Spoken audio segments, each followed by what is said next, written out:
Welcome to the Deep Dive. Today, we're diving headfirst into something that promises to, well, completely change how you think about sales. And hang on, even if you think, oh, I'm not in sales, you should stick around. This is about way more than just making a deal. And it's full of what it calls tips to change sales forever. Seriously, some of these are pretty unconventional. Absolutely. And our goal today really is to get past the usual sales talk, the cliches. We want to give you a fresh perspective, something practical that changes how you handle, well, any situation where you're trying to persuade someone or solve a problem or even just connect.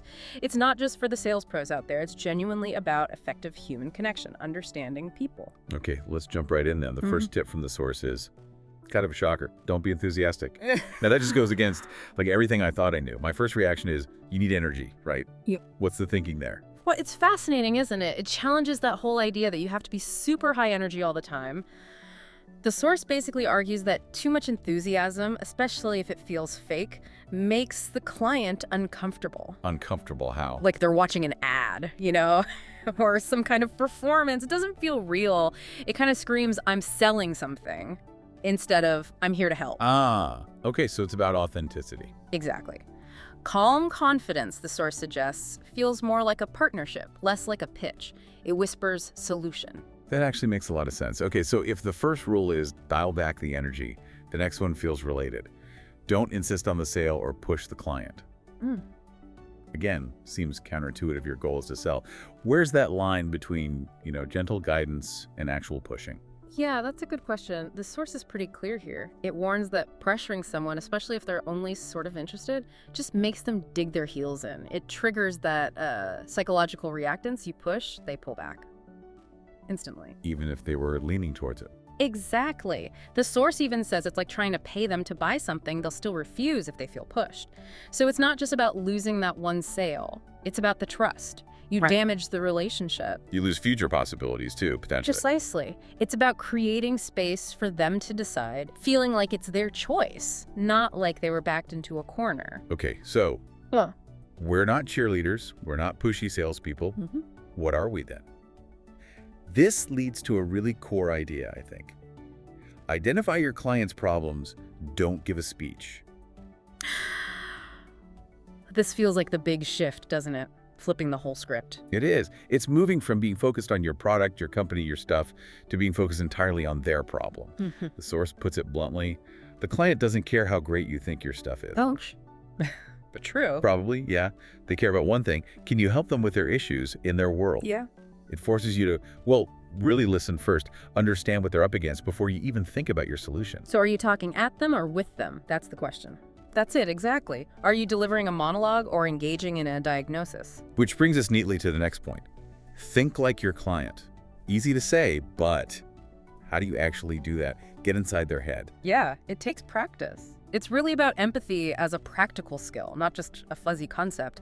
You have to actively try to see the world from their perspective. What keeps them up at night? What does their boss care about? What are their daily headaches? So you're anticipating their mindset. Right. You're meeting them where they are mentally. So when you answer their questions, you're not just spitting facts. You're addressing their underlying concerns, their thought process. It's like mental role-playing, almost. You have to try and walk a mile in their shoes before the meeting. Okay, and applying that empathy. The source talks about how to ask questions. Ask questions the right way. It says avoid valueless questions and use positive questions to guide them. But then it also says plant ideas in their mind so they answer in the way you hope. That sounds a little tricky. I see why you'd say that, but I think the intention isn't manipulation. It's more like guided discovery. Think of it less as planting your ideas and more as helping them uncover their own needs and connect the dots towards a solution, which might be yours. Okay, explain valueless questions versus positive questions. Sure. Valueless questions are just like basic fact-finding you could have done beforehand, or questions that don't really advance the conversation. How many employees do you have? Maybe you already know that. Positive questions, though, they prompt reflection. Instead of, do you have problem X, maybe ask, what would it mean for your team if you could overcome challenge X? Ah, so it gets them thinking about the benefit of solving the problem. Exactly. It helps them see the value, rather than you just telling them. They arrive at the conclusion themselves, which is much more powerful. Right.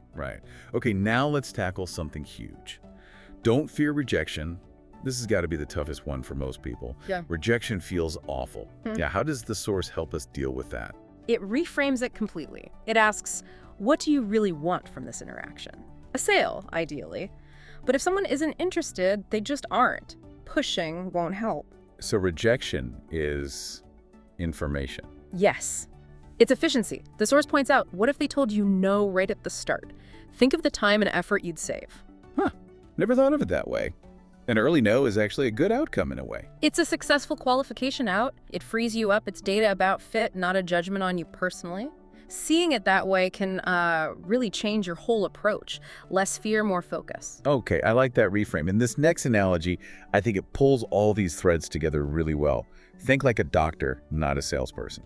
Yes, this is such a powerful shift in identity. How so? Well, think about it. A doctor doesn't walk in and say, I've got these great pills. No, they ask questions, they listen, they diagnose the problem first. To figure out the illness. Right. Then and only then do they prescribe the specific medicine for that illness. The source says you should do the same.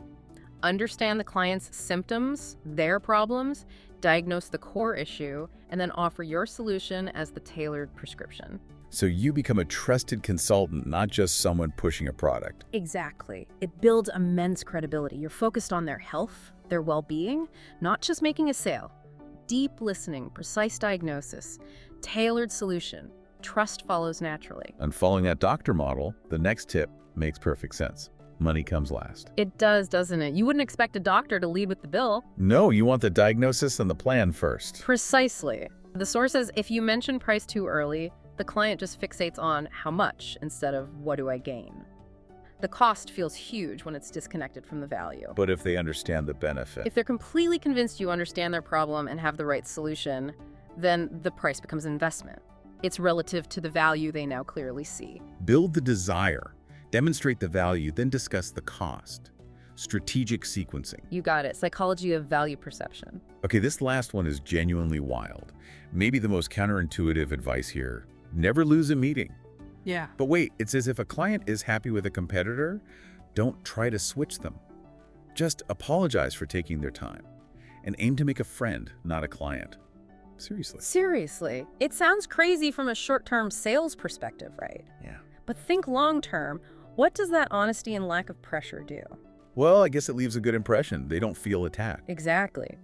The source suggests this approach builds massive goodwill. You were kind, honest, you respected their existing relationship, you didn't try that hard sell, so maybe they won't buy from you today.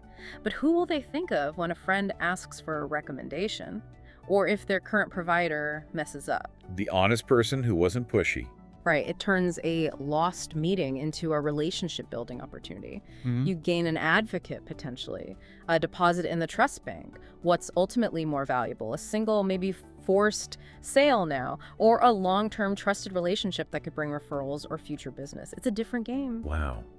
Okay, so let's pull this all together. Yeah. What we've really talked about is a fundamental shift away from pushy, high-pressure, product-focused selling towards something much more client-centric, empathetic, diagnostic, almost consultative. The key points were less forced enthusiasm, no pressure, diagnose problems like that doctor analogy, really think like your client, ask smart questions, don't fear rejection, see it as efficiency. Put money last. Right, put money last, and never lose a meeting. Aim to gain a connection with a friend, even if there's no immediate sale. Yeah. And the core message weaving through all of this from the source itself is pretty profound. It says, changing your way of thinking about sales makes sales happen automatically. It suggests it becomes easier, takes less effort, because you're not fighting against resistance. You're aligning with the client's needs. You're building trust, not just trying to close a deal. Exactly. It's about genuine understanding and connection, becoming that trusted advisor. So here's a final thought, drawing from the source itself. It says, don't forget to use these tips and share them if you have benefited.